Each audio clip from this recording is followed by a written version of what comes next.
The views and opinions expressed by callers, guests, and hosts do not necessarily reflect those of the Black Talk Radio Network and Black Talk Media Project. Black Talk Radio is new black media for the new millennium.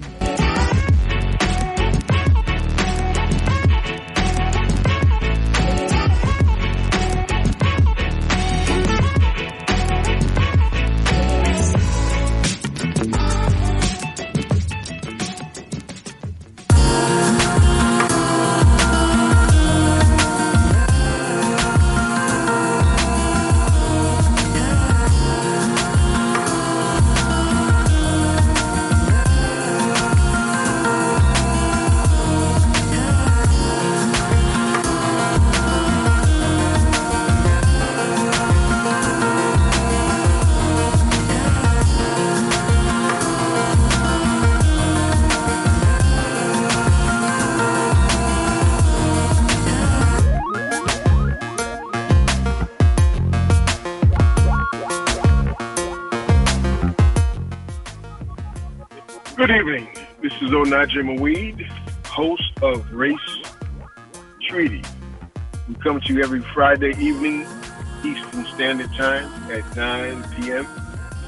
Those of you in the electronic world, certainly you can contact us through www.blactalkradio.com/Race Treaty. Race Treaty is a program that centers itself on ACESJ, the International Covenant to Eliminate Discrimination. And also we know that you have to close the door. We have a little technical difficulty right now. Please bear with us. So Race Treaty is a program that looks at ACESJ, International Convention to Eliminate Discrimination. And of course, discrimination is just a very mild word for racism, and particularly looking at white supremacy, how white supremacy has dominated most of the world's markets, economically as well as politically, and to see how we can use other human rights interventions to bring about a more just world. The program is a platform for people who are actually doing work to understand the dilemma we find ourselves in as a planet and how to unlock it, how to transform it, and in fact, even how to transcend it. And we are here to create a platform for people to bring to the listening audience their work, their ideas, their histories, their dreams, and their visions, such as the case tonight. We have with us, our guest is Norman G. Kirtland, J.D., founder and president of the Center for Economic Justice. We're naming our program The Third Way, and he will tell us why that is so, how it came to be so, that which is the platform of the Center for Economic Social Justice, CESJ. And we also will discuss with us what is this theory based on, who is this theory based upon, what is its intended focus, purpose, and mission. So I'd like to welcome my brother, Norm Kirtland. Welcome to the program. Thank you, Onaje. It's a great pleasure for me to be on the program with you. No, actually it is mine because John Oliver Killings said that we don't need sprinters, we need long-distance runners. And he's talking about the liberation of black people in particular, and certainly the liberation of humanity in general. And you are such that. You are a long-distance runner. So please tell us a little bit about your life as a lawyer, as a social rights, as a economic rights, a human rights activist. Please give us a little background on yourself so the audience will know who, in fact, they are talking to? Oh, a little bit. I think I'd even have to go to my undergraduate work at the University of Connecticut, UConn, where we formed what was called the first intercultural group. And clearly that did involve, to a heavy extent, that is, most of our members were members of what a group I'm now involved with called descendants of American slaves. But it was, we were able to bring in all kinds of people. And that was a good beginning. This is back in the about 1950 when we organized. And then I was in the military. That was during the Korean War, and I came in with a direct commission there, spent 5 years in the military. And that, too, was something where I had to deal with racial issues when I had several commands over in Japan as a young guy, really young guy. And then finished that up and went into the law. I studied law at the University of Chicago. And then by 1960, I finished up and came to Washington because I was interested not in just going into the corporate world. That just never interested me, but to try to wrestle with some of the major problems.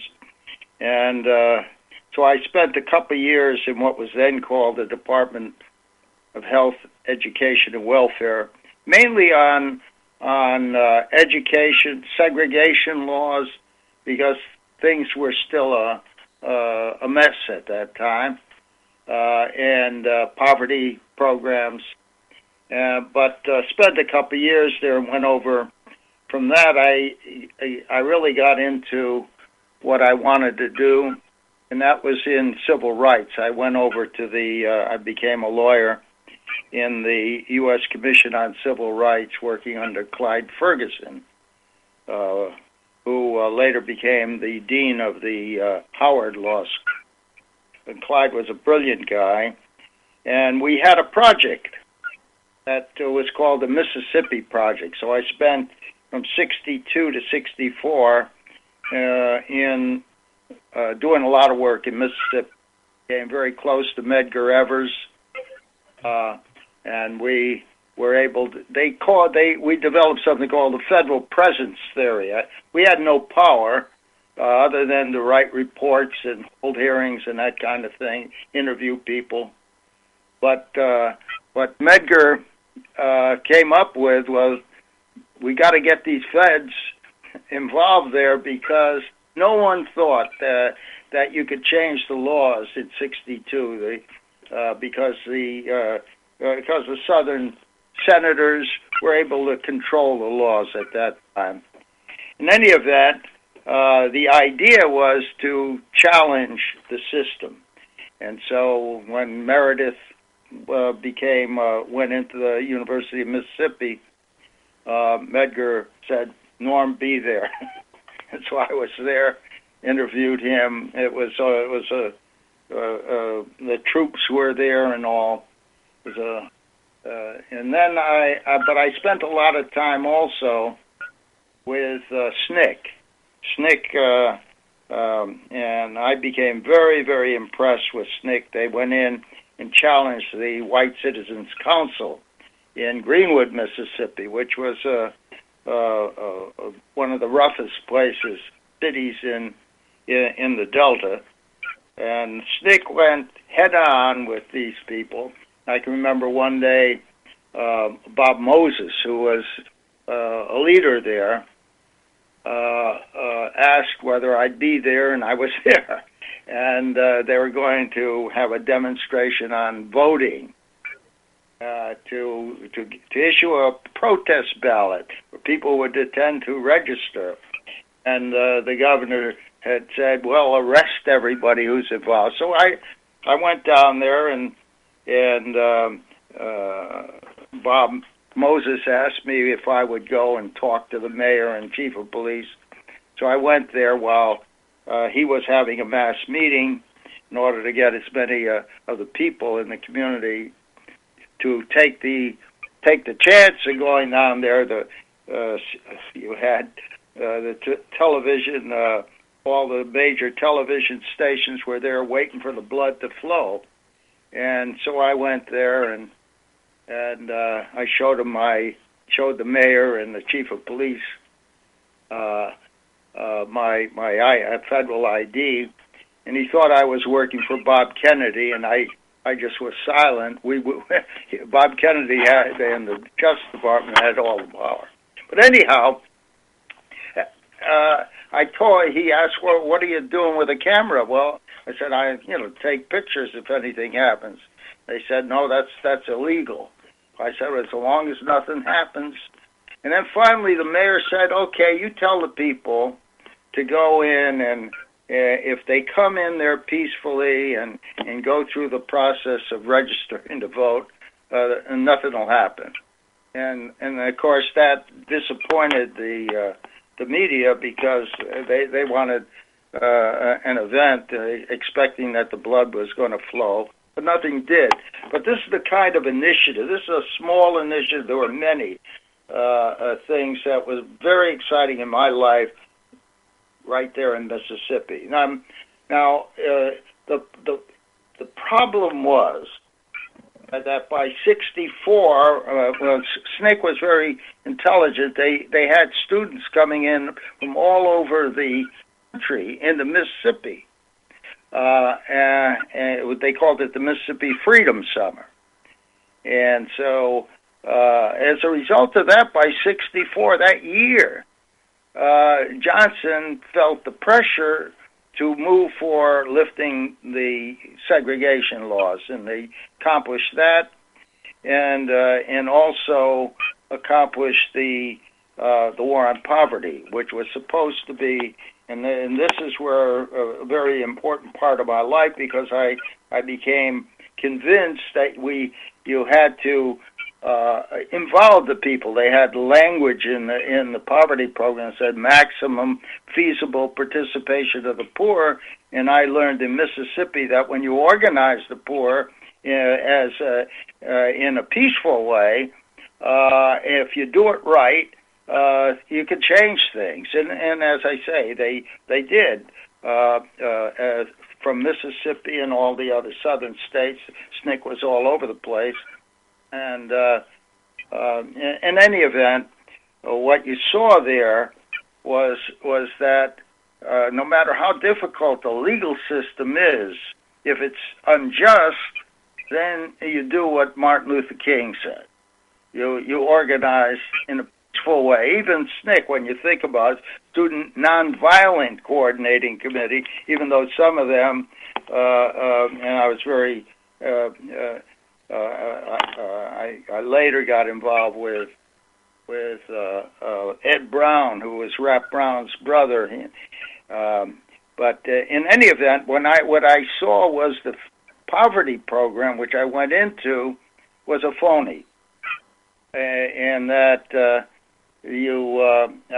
I wrote the guidelines for maximum feasible participation, but then when the money was handed out, it was always from the top down rather than to help grassroots organizations. And I went out in California, I was sent out there, was given plenty of money, but it was always to the grassroots groups. And that made me suspect, or not playing ball according to the way things are normally done. So I saw how phony that promise was, and I got ready to quit. And I'm leading to what happened. I'm getting ready to quit, and somebody stepped into my office and said, have you ever heard of the ideas of Louis Kelso? No, I hadn't. And he started to describe the ideas, and in 15 minutes I said, my God, why didn't I think of that? You see, because the poverty program and the people trying to, the civil rights movement in general, their basic economic demands were for the government to create jobs and welfare. And so I saw what the results of that was. It was phony. And today, of course, it didn't solve the problem. But Kelso had an idea that I said, that's it. That's what I missed. I should have known this. And nobody would. But this was new.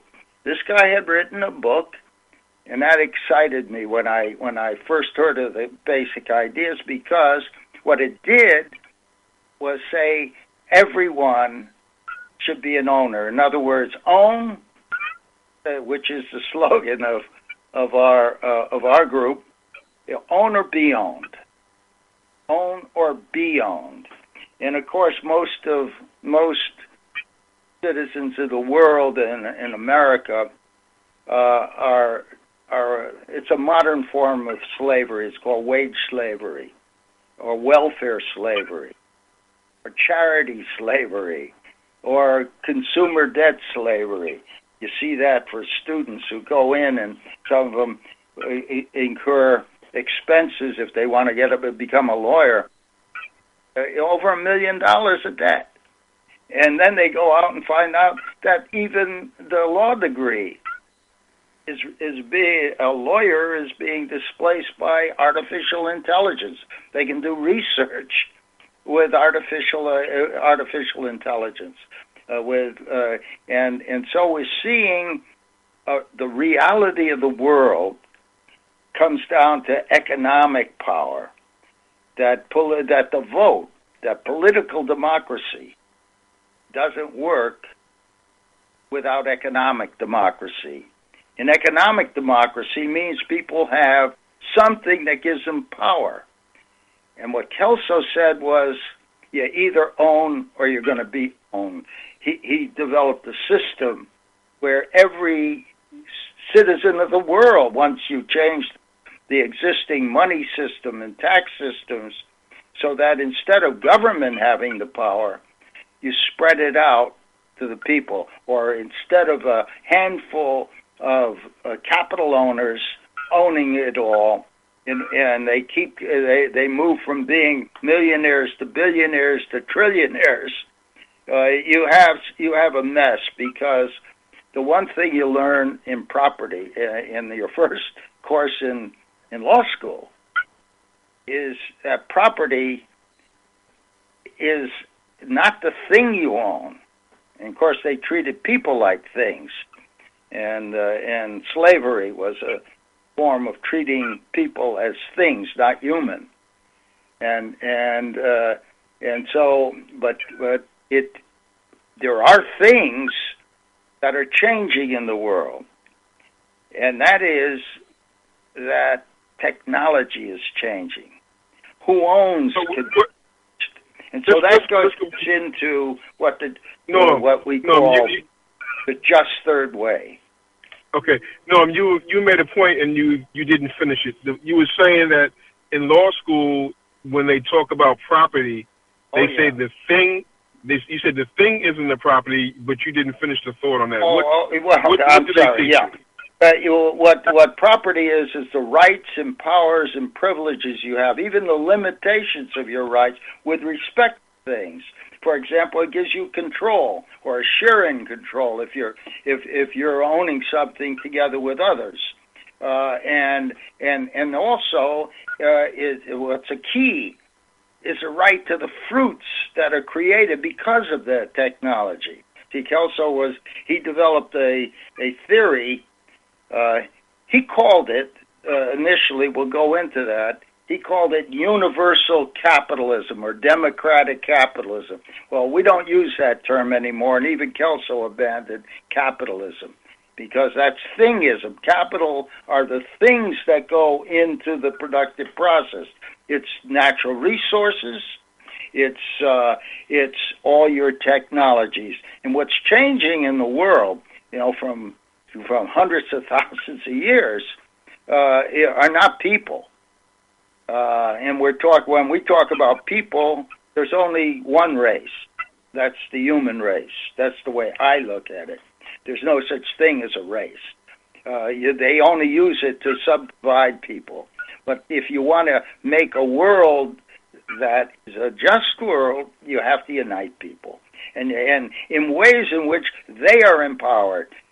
The only way of address. So again, it's the right to the fruits. That's what property is, and it's not something. Marx, for example, said nobody should own, because if you read his Communist Manifesto, he said that you could summarize his whole philosophy in a single sentence.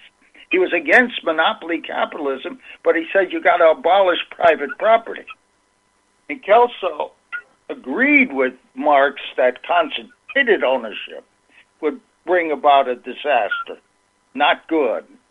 But he said instead of abolishing private property, make sure that everyone can have property rights, private property rights, and right to earn an income from ownership. And it's only your legal system and your monetary system that gets messed up. And in any event, we can go into how everybody people who have nothing. So from the bottom up, you can have equality of opportunity to be owners, and that's the system that we talk about. The just way, not just anything. Yeah, I'm not opposed to people having the privilege or the right to own, but we must look at history. We must look at the laws that the United States government put in place to convince indigenous peoples who were on reservations that they had to, in fact, assume a plot of land, a single plot of land, and once they forced, that's what they did, they forced the concept of individual ownership onto indigenous people, and through that mechanism, they were able to eventually usurp the land, because that's what they did in 1800. So when we talk about the right to have ownership, we must look at it from a historical context, because not all people, in fact, believed in the concept of ownership, number one, and many did not believe in the concept of ownership of land, number two. So to say that individual private ownership is the answer may not be totally the ultimate solution, because we can see that was, in fact, the methodology that was used to take a people who are living in communalism. So, we're in a different stage of humanity now, but communalism I would see as being the ultimate way of people sharing the bounties of creation. Okay, what you're really referring to is many of the Native American tribes were not settled in any place. The Cherokee, however, they were settled. Cherokee had a very, very advanced society, and they did believe in ownership. And then, of course, under Andrew Jackson, you had the Trail of Tears. And they abolished or made it very difficult for Cherokees. They killed many Cherokees on the way, but there were many of the tribes. They were out there. They were hunters, but they owned their own horses. They owned their own weapons. You see, and it wasn't communal ownership of those tools. So, but they were there without any specific location as being theirs. But it isn't. That is. So we have to recognize that some people were mobile, and so they didn't have land. But you see, the interesting thing is land is finite in any event. But what you get when Lincoln. One of the most important acts, and it was part of his strategy for the fighting the Civil War, was called the Homestead Act. You see, and there he wanted to get because he wanted to get which was basically Lincoln never said he was against slavery for those states that have it. He said he was against the extension to the new lands that were west of the Mississippi. You see, and so he said that if propertyless people from east of the Mississippi, when out there they could have 160 acres. We know also about the promise of the 60 acres and a mule that was never kept. But that's another matter. The important thing is by providing people with 160 acres of land, what happened was American agriculture began to surpass that of other countries of comparable climate conditions. And as a result, they were able to free people, because this is the beginning of the real industrial revolution here, was your railroads were starting and manufacturing was starting. And so you move from ownership in the families that had those 160 acres to concentrated ownership of industry that was developed, and then you see, I think that had Lincoln not been assassinated, that he would have, because he understood money, he understood the railroads, he understood, and even when he ran for president, he said every citizen should be able to become an owner. This speech in New Haven when he first ran for president. And so I think he would have said that there's a frontier that doesn't have any known limitations. It's called the industrial or technological frontier.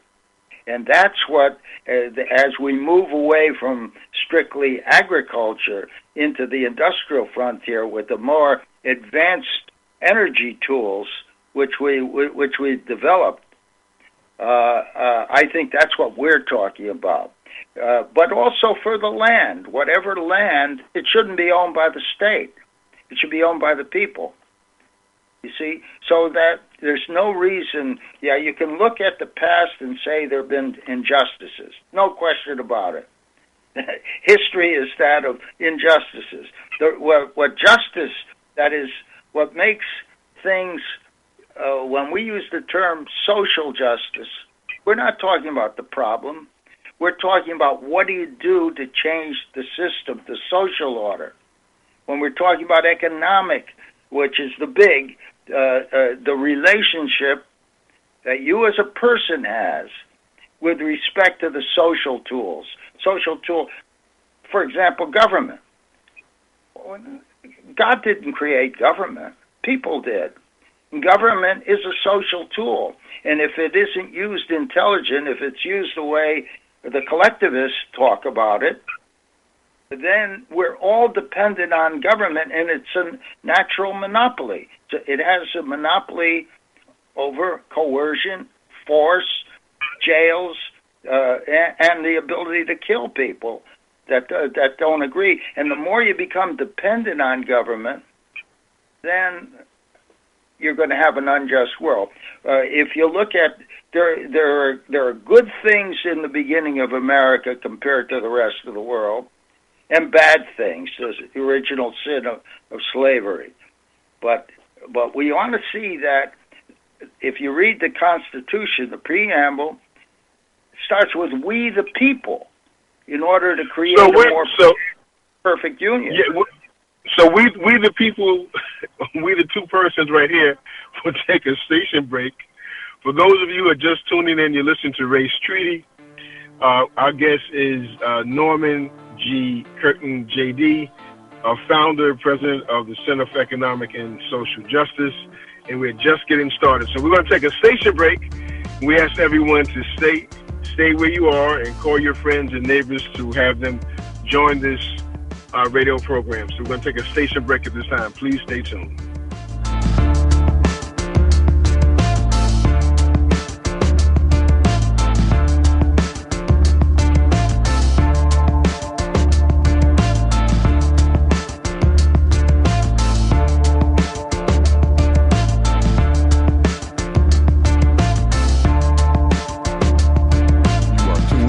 Black Talk Radio Network. For podcasts and live program scheduling, visit us on the web at blacktalkradionetwork.com.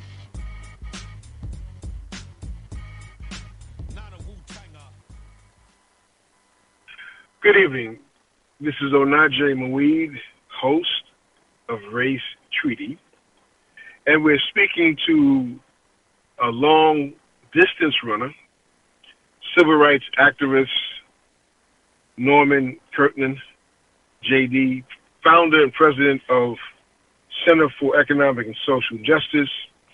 And this last half hour, he's given us a lot to think about, a lot to reflect on. So obviously this one show will be certainly not enough time to cover all of his points. So of necessity, we have to invite him back. But right now, we still have another half hour to go.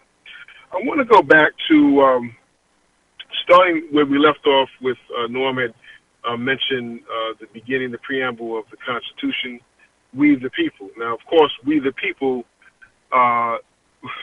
was not all of the people that were here in America. In fact, it was just those white male landowners who consider themselves to be in control, in charge, and that's the we the people they were, in fact, building society for. Africans were not considered humans, nor were the indigenous people as well. So we know that from the beginning there was this question of, not just a question, it was really oppression by omission, by leaving them out of the social contract. Yusuf Kly, K-L-Y, has a book called The Anti-Social Contract, where he eloquently points out that oppression does not only happen through commission, but also happens through omission. And he summarizes this anti-social contract against indigenous people and against African people. So Brother Norm is saying that he has another way to look at it. And I don't know if this is true or not, but if one way is looking at what Adam Smith was saying, if the second way was what Marx was saying, and then is it true there that this is the third way that was actually critiquing those former two economic paradigms? So what is the first way? What is the second way? And why do you call the work that you do the third way? Okay. Norm. First of all, Adam Smith was not for monopolies. He was for a market system, and he didn't use the term capitalism. Marx was an inventor of the term. Marx and the socialists of his time and communists were the inventors of the term capitalism. And capital are things. So if you really want to see how badly it is, as long as you recognize that capital assets, that's what they're talking about, who's going to own them, it's thingism. So that's the best way to say why the system doesn't have really moral value or just value. And one of the points I was trying to make is in the preamble, after it says we the people, in order to establish a more perfect union. So there's never a perfect union, but it starts, all of history is imperfect. But rather the next two words are the key. They're supposed to establish justice. So that's why, and we have to see that justice is based on the importance of every human being, the common good. For every human being, you have to treat every person as with dignity and equal, not necessarily equal results, but equal opportunity. So that's where social justice comes in. It's also, a lot of people use the term economic justice, social justice to mean problems. No, they're principles. This is our difference from a lot of people on the left or the right. Although we've been able to attract communists as well as libertarians to support our ideas, because I think it's a moral issue as to whether or not you want power to be concentrated in a few, and the only way you do that is if your money system is controlled by a few. And that's what really brought about monopoly capital. And that's bad, but also the opposite is bad. because whoever controls the state then becomes the oppressor. And you have the dictatorships all over the world where a few politicians are able to control the system. So the answer is, don't trust the state to do more than establish justice, keep some order, settle disputes. But people have to be in power, and power follows property, and the right to become independent. You see, what Kelso said is the wage system, and this is what most economists teach, is that the increases in the ability to produce wealth, they say it's labor productivity, as if labor is the only way you can produce things. It's not true. It's labor. Kelso called it binary economics, meaning binary is there's labor and then all the things, or capital. He called them all the productive assets. And what's happening is that if you focus only on labor as the way you earn an income, and let a few people get vastly more than they consume, you're destroying a law that goes back to close to Adam Smith, is Jean-Baptiste Say's law of markets. And he said, why do you produce? For human consumption. And how can you consume if it isn't produced? Very simple logic.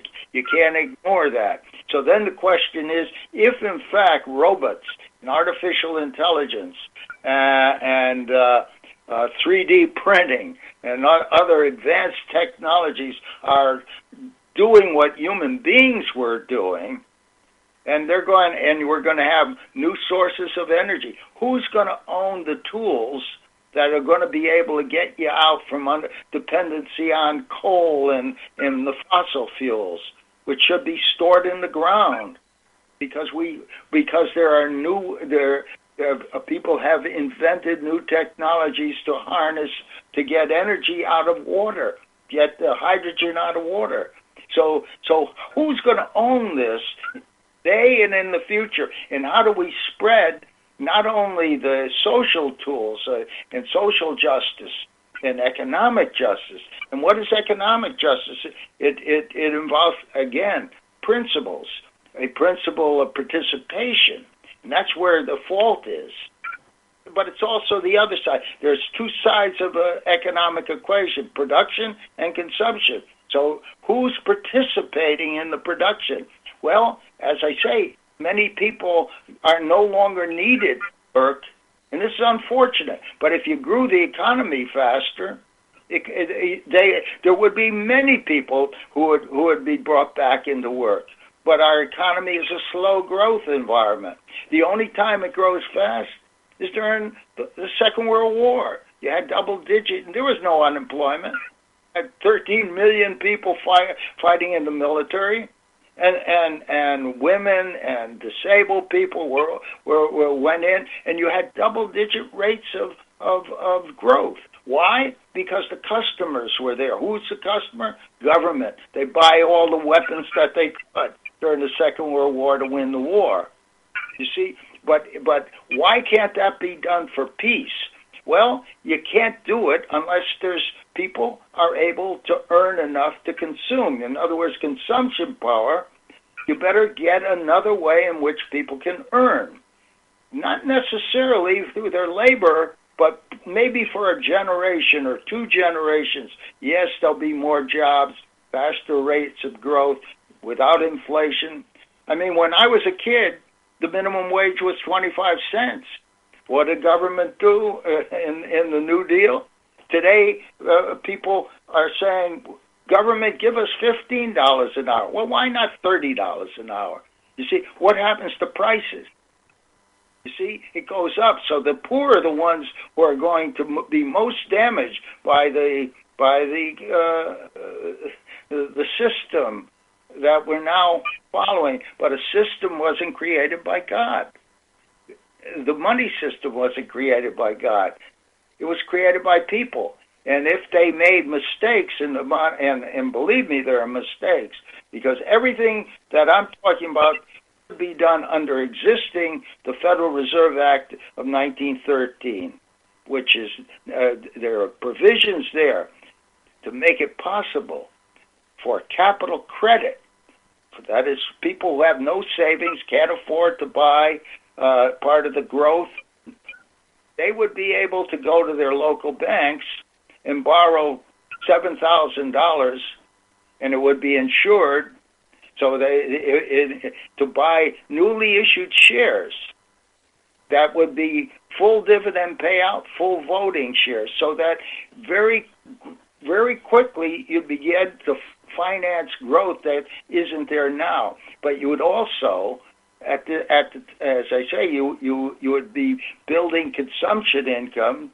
It would take a few years to pay for each year's block of shares. Every child, every woman, every man in the country, from the bottom up, would get the same allotment. From Bill Gates and Warren Buffett at the top, they'd get their $7,000 if they want to waste their time.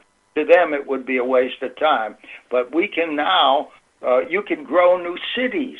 I worked in East St. Louis with Yvette Young, who was state representative there. We wanted to rebuild East St. Louis, and she had the plans back in the 70s. Buckminster Fuller was one of the giant thinkers in design science. They've named new elements after Fuller. He designed a new city. When I worked in Harlem in the 60s, we had the Central Harlem Council and Neighborhood Boards. We had some leadership there who really loved the Kelso ideas. And Kelso and Fuller were going to work together to build a new Harlem. This was back in 68. But while they had money to organize in Harlem, from the Ford Foundation, they organized 5 neighborhood boards in Central Harlem, where you had youth representatives, you had adult representatives, and they were going to, or the economic people there loved what the Kelso ideas were all about, and we were going to finance and build a new Harlem. But then the Ford Foundation, they weren't ready for a just third way. They wanted to go the conventional route, and of course, that didn't solve anything for the poor. But East St. Louis, we had something going for us there. This was Fuller had worked in '72 to develop what was called Old Man River City, but they couldn't raise any money in the '70s. And then the leader there, Yvette Young, a woman who was a leader in the civil rights, and she was number 2 or 3 state representative, the highest ranking. And so we were able to get a law through the Illinois House of Representatives called to establish what we called a citizens' land development cooperative, so that the land for building a new city, we had the plans from Fuller. He had died before that, and we had people from NASA bringing in new technologies, energy technologies, and we went to the St. Louis Federal Reserve Bank, and this is all written up in the St. Louis Post-Dispatch. That what we were trying to do, we had a lot of combination of things, and then what I find, and this is always true, she died, and then people going off in all directions, and so nothing is happening. So these are some brilliant ideas, and even when plans were put in place, it seemed as if, well, history shows that they didn't find its full fruition. Right. It was Frederick Douglass who said that power is only wrestled through demand, right? That It may be a moral struggle, it may be a physical struggle, but it must be a struggle because where there is no struggle, there is no progress. So there are forces in place that is hell-bent on keeping this unjust system in place to reap the benefits that they have since the beginning of this country.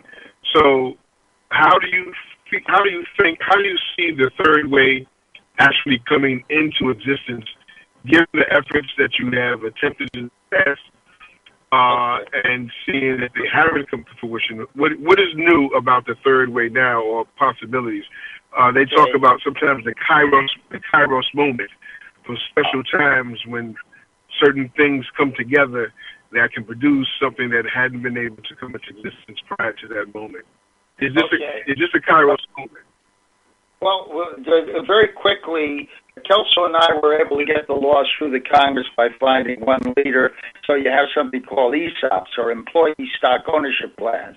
And for workers in the private sector, there are companies. I've helped a company use bank credit to buy out. No worker put up a penny, and we bought Mid-South Building Supply in Springfield, Virginia. But there are thousands of these now because of the laws that we're able to pass worker ownership to get capital credit for workers. But we want to do it beyond the workers. All citizens should be able to get it. That's what the Capital Homestead Act is intended to do.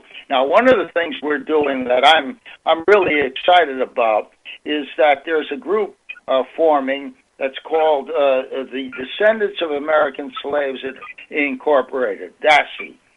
And there, they don't want to use terms like black or Negro or African Americans, but they're getting together, and the idea is that you will establish the kind of people power united around an idea that will not allow concentration of power, but power tends to corrupt, remember, and the more concentrated it is, the more corrupt it's going to become, and the only way to solve that is to spread it out. Well, these people are buying in, they're involved with our Center for Economic and Social Justice. This is all within, well, I guess I met one of the founders, Mishorn Daniels, in Louisville, but in his people. But they're now organized, and we're getting together groups, and they're trying to reach out to Danny Glover and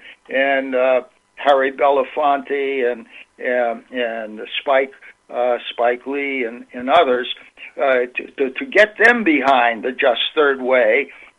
Because we can't just depend on worker owners, as I say. And there's a bigger picture. You got to look long term. Work is necessary, but again, if we do it right, people will do work because their education system will be better, the health system, but particularly the education system, so that we begin to enable people to go into what was called the work of civilization. Politics should be going. The founders of this country didn't get paid to put together the Constitution, and politics. You see, if every citizen began to get ownership, they would still have to work. They would still want to work, just for them. So you have to teach people what was called what Aristotle called leisure work, or the work of civilization, art, music, teaching.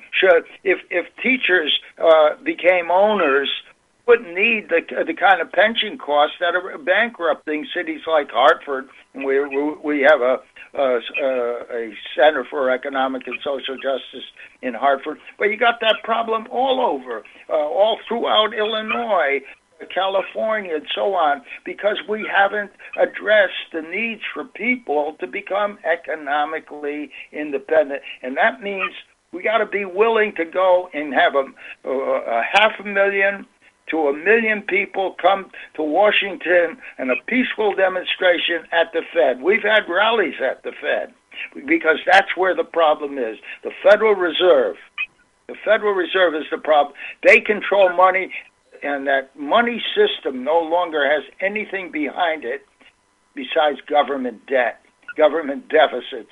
And government deficits now amount to $61,000 per citizen. You see, because, again, the economic agenda it has to be changed. You can't have debt, and eventually we're going to be like Greece, where the government is going to be bankrupt, because we're going to have more and more people hoping for Social Security and Medicare. But we have to have a plan to do something better to relieve them over time from the dependency on government as a source of their income. So Norm, for those of you who are just listening in, this is Onaja McWeed with Race Treaty, and our guest is Norman Kirtland, JD, founder and president of the Center for Economic and Social Justice. Their website is www.CESJ.org, and the phone number to the organization is 703-243-5155. That's 703-243-5155. And again, the website is www.CESJ.org. That is the Center for Economic and Social Justice. So, Norm, you're saying that that this third way is based upon the theories put forth by Kelso. Kelso, his name is. You get free downloadable books, the two by Kelso and Mortimer Adler. You got our book on the Capital Homesteading for every citizen. You can get a free download. We're an all-volunteer operation, by the way, because we have to find other ways in which we earn an income. But I spend most of my time, believe me, probably 90% of my time at this time for the work, and we've been all volunteers since 1984. We were formed in 1984, but I've been working with Kelso much before that time, since 1965, when I first heard of the idea. Yep. And I welcome people to study, read this thing, ask questions, see if you can challenge it, because I have yet to hear somebody give me, and you go to our article section, you'll see a criticism by Milton Friedman. So you'll see my response to him. He didn't want to talk. He wouldn't give a reason. Or you could go to the video section and listen to the 60-minute show with Kelso on it. Kelso's dead now. He died in 1991. But you'll hear him on the 60-minute show after we were able to get the laws through the Congress. And you'll hear another Nobel Prize winner, Paul Samuelson from MIT, try to criticize, and you'll see how stupid he was just listening to the exchange between him and Senator Russell Long. Okay, so those materials can be found on the website www.CESJ.org. Well, folks, we've had this last hour of gracious sharing from this long-distance runner, Norman Kirtland, JD, who's been involved with civil rights for many years now, a number of decades. And in the beginning, when I asked you to speak a little about yourself, what question came to my mind is that what happened in your life that is so different from what happened in your life that is so different from many other white men who don't believe in social justice, nor have they given it any serious thought, and certainly not dedicated their lives for the resolution of these contradictions in this country called the United States of America. How did you come through these different levels of consciousness to become the person that you are. Well, I was raised by a grandmother, and she was a good person, and I suppose, and she thought the way I'm thinking now. She didn't know about ownership. Believe me, a big move in my life was to discover Kelso's ideas. I was looking, in other words, instinctively. I consider every human being as an equal and entitled, and this is very important that we allow people to. They're going to be different. Every human being is different, but you have to respect that and allow them to develop to their fullest potential. Our school system is terrible. You see, it's not teaching. Our academia is not teaching justice. They never talk about ownership. They tell you the reason you want to get a college degree is to get a job. In the meantime, as I say, those jobs are being destroyed by technology. Own the machine. Own or be owned. I don't know, I can't think any other way. Well, we want to thank you for your presence. You can't give us an answer. Is this something that just grew out of your own gravitation towards justice?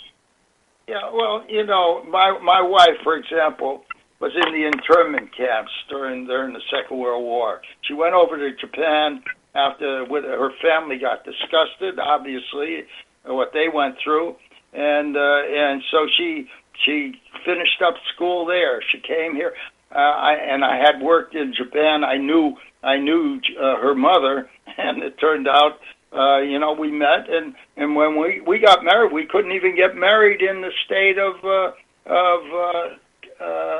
Nebraska, so we had to go over to Iowa to get married. And a friend of hers was the Chief Justice of the Nebraska Supreme Court. So at the Officers Club, he was there. And then when we came and moved to Virginia after law school, again we were subject to the miscegenation laws. But anyway, just being involved in trying to change a system which is not working, and you find out how it could work, then you have an obligation to try to help people understand until you get the people power necessary. Not me alone, because that's why I'm depending on the descendants of American slaves organizing nationally, and that's what they're planning to do. And they're really good people. Principal, one is in Los Angeles, another's in North Carolina, and then a whole bunch of people in Louisville, Kentucky. We got the people in Hartford, now Cleveland. We have people all over the country who know of our ideas, but it's going to take people who are ready to sacrifice, that is, to organize. That's it. That's how you establish justice. Without organization, and I'm talking about without violence. I want to see the young kids who go into crime, because I could have gone into crime. You see, I'm lucky. I won't say any more, but I'll say this: I can understand how people could go into crime. Okay, but now we want those young people in the ghettos to become the leaders of the future, the millennials, so that if they take this idea, make it theirs, they will teach, and they will not only do it for the descendants of American slaves and the Native Americans, but for every citizen. And therefore, they'll bring about a unity that will be a model for the whole world. I've been throughout Africa, and they like the ideas, but you got to get leaders. I got somebody writing me from Zimbabwe, for example, and it's a democracy and justice new party, and we're talking about what kind of laws should they have. We met with Pope John Paul II, we had the Solidarity people. This is before the Soviet Union collapsed. And we had a presidential task force under Reagan. Reagan, and I was the deputy chairman of that. And we had the left and the right for a unified strategy called On the Just Third Way for Central America and the Caribbean. I was invited into the Soviet Union. Norm, we're going to invite you back because there's much more we have to learn about this third way and equally about your organization, the Center for Economic and Social Justice. We want to thank you for your work, your contribution, and we have many more questions and answers. And we'll schedule another time, and some of the members that you mentioned, we can maybe get them on at the same time and see it, because this program is really about building movement, and we see that you're very much a part of that. So we want to thank you very much, and thank our listeners for listening in. This is Onajima Weed reporting out from Race Treaty. Thank you, and have a good night.